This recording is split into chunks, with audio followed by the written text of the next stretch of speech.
नमस्कार, मैं डॉक्टर बिंदु भसीन, सह आचार्य इतिहास विभाग, डूंगर महाविद्यालय बीकानेर। आज मैं द्वितीय वर्ष के विद्यार्थियों को प्रथम प्रश्न पत्र के सल्तनतकालीन आर्थिक व्यवस्था क्या रही है उस पर अपना व्याख्यान दूंगी। तो कहते हैं, तुर्कों के आक्रमण से पूर्व भारत एक समृद्धशाली देश था। विदेशियों ने देश की अतुल संपत्ति को देखकर ही आक्रमण करने शुरू किए थे। महमूद गजनवी ने भी खूब भारत को लूटा और जब मुसलमान देश पर शासन करने लगे तब भी राज्य विस्तार की ओर उनका ध्यान गया था। एक ओर साम्राज्य विस्तार की नीति का अनुसरण किया जा रहा था, तो दूसरी ओर दरबार की शान शौकत में बेशुमार खर्च किया जा रहा था। इस स्थिति में सल्तनत युग में आर्थिक विपन्नता और शोषण का तांडव ही दृष्टिगोचर होता है। कृषक और मजदूर वर्ग का शोषण कर अमीर और राज परिवार के लोग जो थे वे वैभवपूर्ण और विलासिता का जीवन बिता रहे थे। अमीर खुसरो ने ठीक ही लिखा है कि सुल्तान के मुकुट का प्रत्येक मोती निर्धन किसानों की आंखों से गिरे हुए रक्त का सफेद किया हुआ एक कण है। सुल्तान ने आर्थिक सुधारों की ओर कोई विशेष ध्यान नहीं दिया। केवल बलबन और अलाउद्दीन खिलजी ने ही आर्थिक दशा सुधारने के लिए प्रयत्न किए थे। अब अगर हम भू राजस्व की बात करें तो दिल्ली के सुल्तानों ने अनेक पूर्ववर्ती परंपराओं को, जो कि हिंदू शासकों के समय से प्रचलित थी, ग्रहण किया था। भू राजस्व व्यवस्था संबंधी परंपराएं सल्तनत युग में भी जारी रही थी, जैसे कि गांव की भूमि पर सुल्तान का पूर्ण अधिकार था और यदि वह चाहे तो वह भूमि किसी को भी अनुदान में दे सकता था। सल्तनत युगीन जो भू राजस्व व्यवस्था है उसके अंतर्गत हम कहते हैं भूमि को चार भागों में बांट सकते हैं। मदद ए पाशा, यह वह भूमि होती थी जो यदा कदा प्रसन्न होकर सुल्तानों के द्वारा किसी को दान में दी जाती थी। इस प्रकार की भूमि पर राजस्व वसूल नहीं किया जाता था। केवल जो जिसके नाम पे ये भूमि थी उसका उत्तराधिकारी इस प्रदत्त भूमि का उपयोग कर सकता था। खालसा भूमि, यह एक अन्य प्रकार की भूमि थी जो कि दिल्ली के निकटवर्ती प्रदेश और दोआब में हुआ करती थी। इस प्रकार की भूमि राजस्व व्यवस्था के अंतर्गत प्रत्यक्ष रूप से आ जाती थी। खालसा भूमि से राजस्व वसूल करने के लिए एक पृथक आमील रखे गए थे। इस प्रकार की भूमि से प्राप्त राजस्व को कारखानों के खर्च और सेना के वेतन में काम में लाया जाता था। एकता के लिए कह सकते हैं कि ये अरबी में वास्तविक इस अर्थ भूमि को संपत्ति के एक भाग से है जिससे कि राज्य की ओर से कोई व्यक्ति प्राप्त करता था। यह भूमि अमीरों को वेतन के स्थान पर दी जाती थी। दिल्ली सल्तनत के प्रारंभिक काल में समुचित प्रशासनिक व्यवस्था के अभाव के कारण प्रमुखतः दो लाभों को ध्यान में रखकर इस व्यवस्था का प्रयोग किया गया। पहला तो ये कि सुल्तान दूरस्थ या निकटवर्ती प्रदेशों का प्रत्यक्ष रूप से शासन करने के दायित्व से बचा रहे, और दूसरा राजस्व के स्रोत जो है निर्धारित न होने के कारण सुल्तान अमीरों, सैनिकों, राजकीय अधिकारियों आदि को वेतन देने के दायित्व से भी मुक्त रहा। किंतु बलबन के शासनकाल तक इस व्यवस्था में अनेक दोष आ गए थे, अतः बलबन ने इस व्यवस्था परिवर्तन के लिए अनेक कदम उठाए थे। बलबन के गद्दी पर बैठते समय इक़्तिदारों की स्थिति और बलबन की क्या नीति रही है कि बलबन ने जो ये देखा कि इक़्तिदार जो है वो वृद्ध हो चुके हैं, घर पर ही बैठे रहते हैं, सेना के साथ चलने में समर्थ नहीं है। दीवाने अर्ज के मुंशियों को घूस देकर कुछ लोग सेना के साथ जाने से बच जाते हैं। बलबन ने गद्दी पर बैठते ही इस संबंध में जो जांच पड़ताल की उससे स्पष्ट हो गया कि इल्तुतमिश के समय के अनेक इक़्तिदारों के वंशजों ने गांव के गांवों को अपनी मिल्कियत बना लिया था और इस मिल्कियत को वे अपना इनाम समझते थे। और बलबन ने इन इक़्तिदारों को 3 श्रेणियों में बांट दिया था, जो कि हमने बलबन के राजस्व सिद्धांतों में इसकी पूर्ण रूप से चर्चा कर ली थी। इक़्तिदार प्रणाली के संबंध में अलाउद्दीन खिलजी की नीति क्या रही है कि अलाउद्दीन खिलजी ने इसमें कुछ परिवर्तन किए।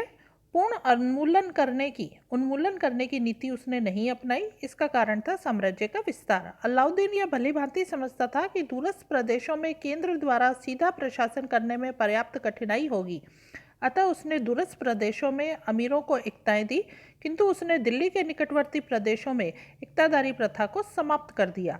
रुहेलखंड और दोआब का क्षेत्र इसी परिधि में था। उसने इसे खालसा में मिलाया और सैनिकों को नकद वेतन दिया गया। इससे खालसा का राजस्व जो था अब राजकोष में आने लगा था। अलाउद्दीन ने जिन दूरस्थ प्रदेशों में इक्ताएं दी थी उसने सभी प्रकार के करों की वसूली के लिए मुक्तियों और वलियों को नियुक्त किया था।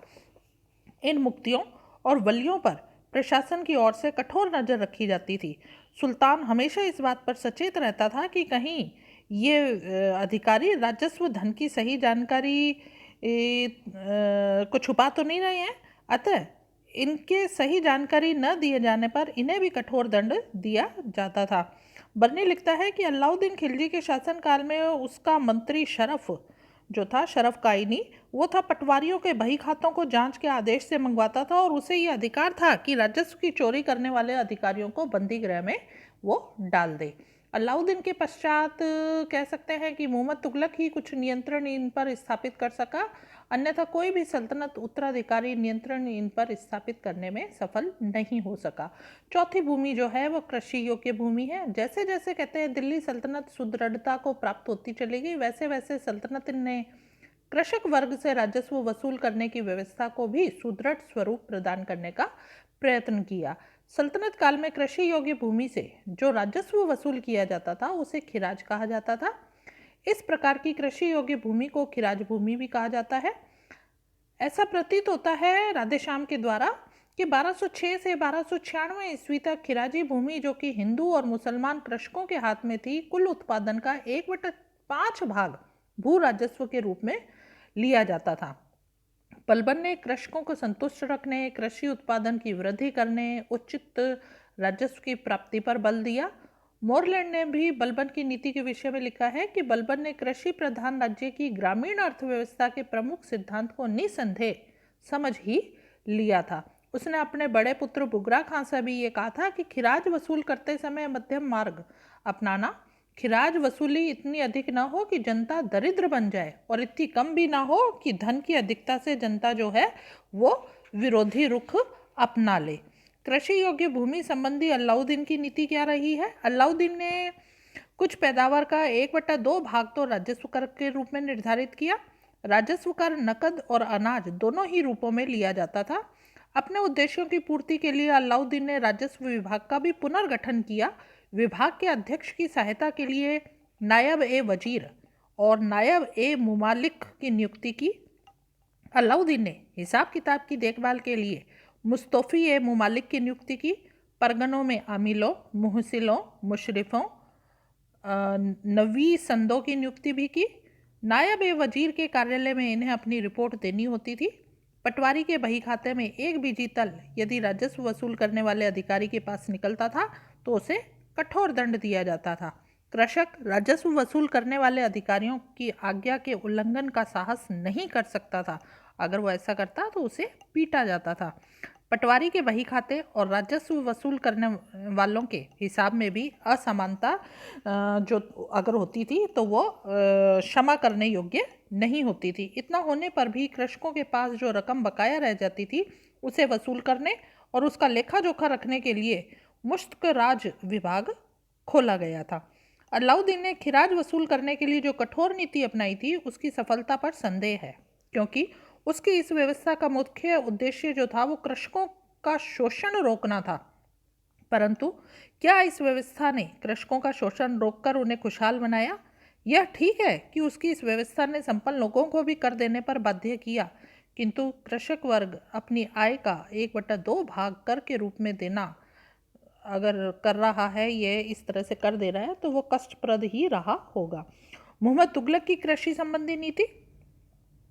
अलाउद्दीन खिलजी की मृत्यु के पश्चात उसके पुत्र मुबारक शाह ने भी कोई नई राजस्व नीति नहीं अपनाई, अपितु उसने अलाउद्दीन की नीति का ही अनुपालन किया। योग्यता के अभाव में अलाउद्दीन की नीति उसके पश्चात असफल हो गई। गयासुद्दीन तुगलक ने भू राजस्व की नीति जो थी उसका आधार जो था वो कृषकों के हितों को दृष्टि में रखकर निर्धारित किया था, परंतु उसके उत्तराधिकारी मोहम्मद तुगलक ने पिता से भिन्न नीति का अनुसरण किया।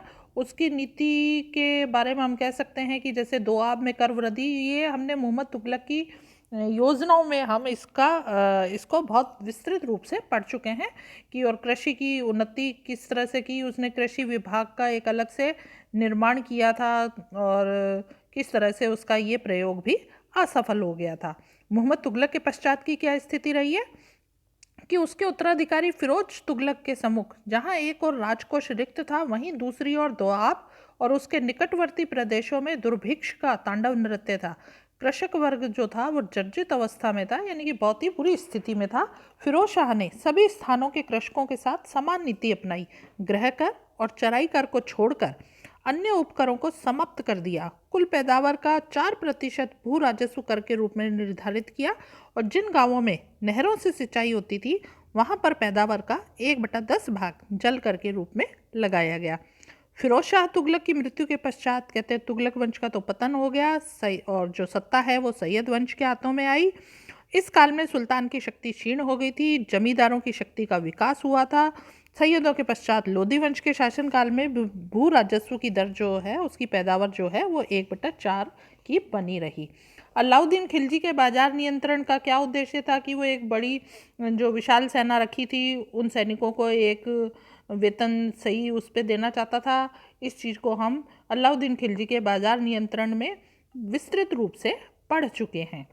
व्यापार वाणिज्य की बात करें तो सल्तनत काल में व्यापार और वाणिज्य का विकास उन्नति पर था।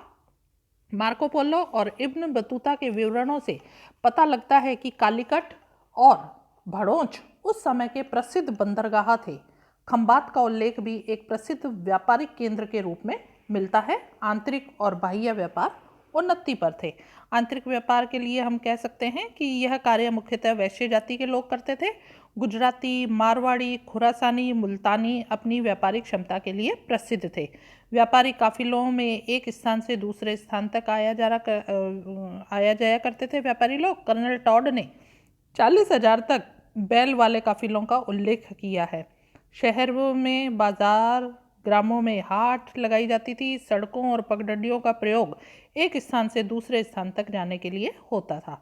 विदेशी व्यापार के लिए अगर हम बात करें तो यह स्थल और समुद्री दोनों मार्गों से होता था। स्थल मार्ग से भारत का व्यापार अफगानिस्तान, फारस, तिब्बत, भूटान, मध्य एशिया और चीन से होता था और भारत से विदेशों को अनाज, नील, कपड़े, अफीम का निर्यात होता था। दवाइयों और गोंद का निर्यात भी होता था। इनके स्थान पर भारत को विदेशों से सोना प्राप्त होता था। भारत में विदेशों से विलास सामग्री और दासों का आयात होता था। समुद्री मार्ग से भी व्यापार होता था। कालीकट, गोवा, मछलीपट्टम, कोचीन, चटगांव, सोनारगांव, भड़ोच आदि बंदरगाहों का उल्लेख इब्न बतूता और मार्को पोलो के विवरण में हमें मिलता है। मालाबार घोड़ों के व्यापार के लिए प्रसिद्ध था। सैयद अब्बुल हसन अब्दी नामक व्यापारी, जिसका उल्लेख इब्न बतूता ने किया है, सरकारी धन से व्यापार करता था। वह इराक व खुरासान से वस्तुएं मंगवाता और सुल्तानों को देता था। बंगाल, जो कि धन धान्य से परिपूर्ण और महत्वपूर्ण था, वो व्यापारिक केंद्र का एक कहते हैं विख्यात व्यापारिक केंद्र के रूप में उभरा हुआ था। कृषि और उद्योग धंधे की बात करें तो सल्तनत काल में कृषि का जो उद्योग था वो प्रधान था। अन्न का उत्पादन पर्याप्त मात्रा में होता था।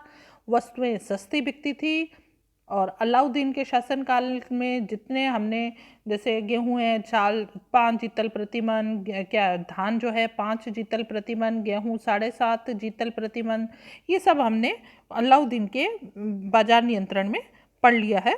किसान जो है वो 2 फसलें उगाते थे, दाल, गेहूं, ज्वार, जौ, मटर, चावल, गन्ना, तिलहन मुख्य कहते हैं उपजें हुआ करती थी। कपास की खेती भी अधिक होती थी।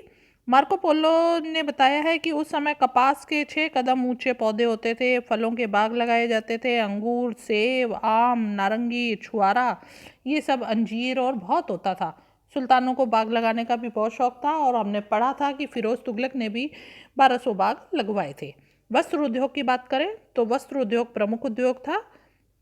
वर्थेमा ने बंगाल को समृद्धशाली बतलाते हुए लिखा है कि बंगाल सूती कपड़े के लिए विश्व के धनी देशों में से एक स्थान था। बंगाल में बहुत मात्रा में रेशम का उत्पादन भी होता था। यहाँ पर ऊन पहाड़ी भेड़ों से प्राप्त होती थी। अमीर खुसरो, वर्थेमा और बारबोसा ने बंगाल को सबसे बड़ा औद्योगिक केंद्र बताया है। बंगाल के अतिरिक्त खंबात भी महत्वपूर्ण वस्त्र उद्योग का केंद्र था और यहाँ रेशम के वस्त्र भी तैयार होते थे। धातु उद्योग की बात करें तो सोना, चांदी, पीतल, कांसा, लोह, ये सब धातुओं की वस्तुओं का निर्माण सल्तनत काल में होता था। गुजरात के स्वर्णकार जो थे सोने और चांदी से तैयार माल पर नक्काशी के लिए प्रसिद्ध थे। सोने और चांदी के कार्य के लिए विशेष कारखाने थे। गुजरात और बंगाल में मूंगे का कार्य होता था।